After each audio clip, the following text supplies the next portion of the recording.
Right, for his analysis on the worsening situation in Western Sydney and a new entrant on the political centre right. I'm joined from Sydney by Sky News Political Editor Andrew Clennell.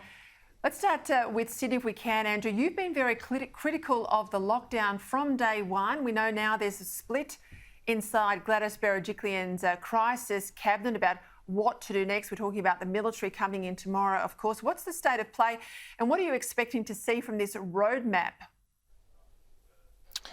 Well, we're getting a bit more detail now, even as you start the program, there's some reports coming out. So I reported this afternoon, Peter, that construction will be back open, but no one from the 5 LGAs will be able to go on site. The 5 critical southwestern and western Sydney LGAs, where a local government area, should I say, where most of the cases are. So those tradies won't be able to work, but construction back. So not that Dan Andrews 25% on site, fully on site as long as homes aren't occupied, but no one from those local government areas. Also expecting Shellharbour and the Central Coast to be opened right up.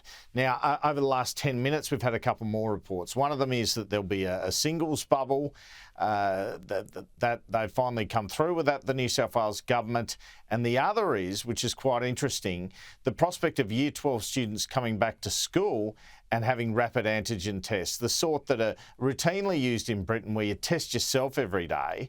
And I think that would be a very welcome initiative indeed. In fact, school children in Britain used that. Sergeant David, the Health Secretary in Britain, identified that he had coronavirus from that. You get some false positives with it. It's not as accurate as going to the testing station, but I think that's welcome. The big question I can't answer for you, which I'm really interested to see, and it's probably critical to the whole thing, Peter, is Gladys going to crack down in southwest and western Sydney? Because the numbers indicate she should.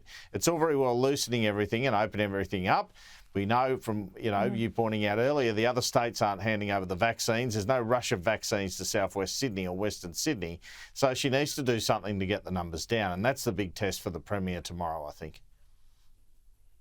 Yeah, look, I'll say it again. I think that it's absolutely wrong to withhold support to New South Wales. I mean, the best thing every state can do is smother the virus in New South Wales.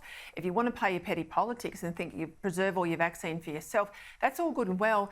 But if you don't smother it in New South Wales, it will get out. I mean, we've seen this right around the country. And if the turkeys down here, the 3 removalists, they get a $200 fine. Well, no one's scared of anyone getting it out and leaking it into another state. I mean, I thought they'd get the book thrown at them. That's what we were told. Certainly hasn't happened. What's the mood like in Sydney? Bad. You've been there, Peter.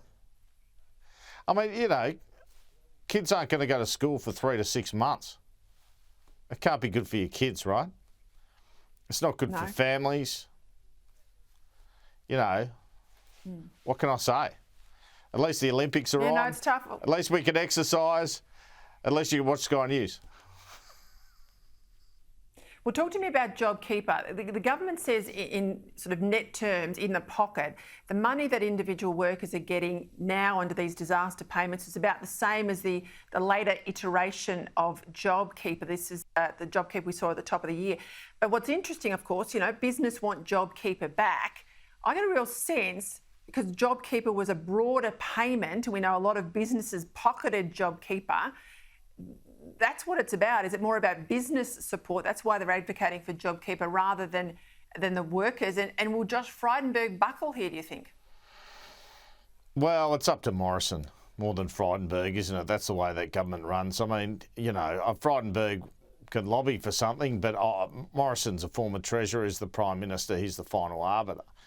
I think what you'll get is an announcement from Frydenberg tomorrow that if you're on welfare, you can still get the disaster payments on top, which will assist a lot of people. If you've lost your job, lost your hours, and you have to go on the dole because the city's locked down, if you get the disaster payment on top. So I think there'll be some room to move on that.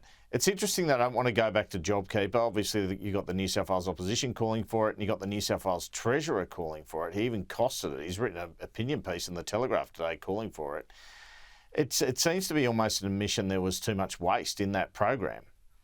And look, they felt they had to get money out the door. I mean, you and I know clearly. there were a lot of big businesses, multi-million-dollar businesses that they're pocketing a lot of money. Just quickly, this new breakout on the centre-right, Ross Cameron conscripting himself into the Liberal Democrats. I'd say it's a bit of a takeover move.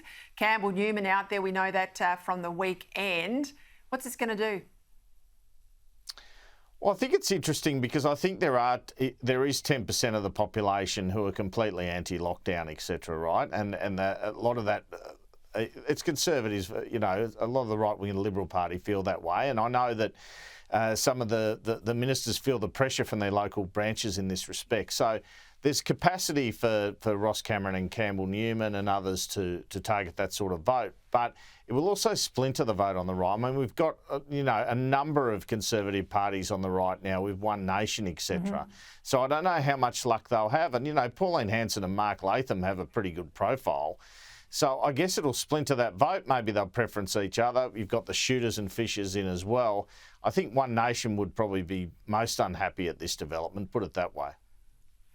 Yeah, look, by May next year, lockdowns may be, a long ago. That's the never other to come thing. back sort of political motivation. It may not be a vote changer. Andrew Clennell, thank you for your time. Thanks, Peter.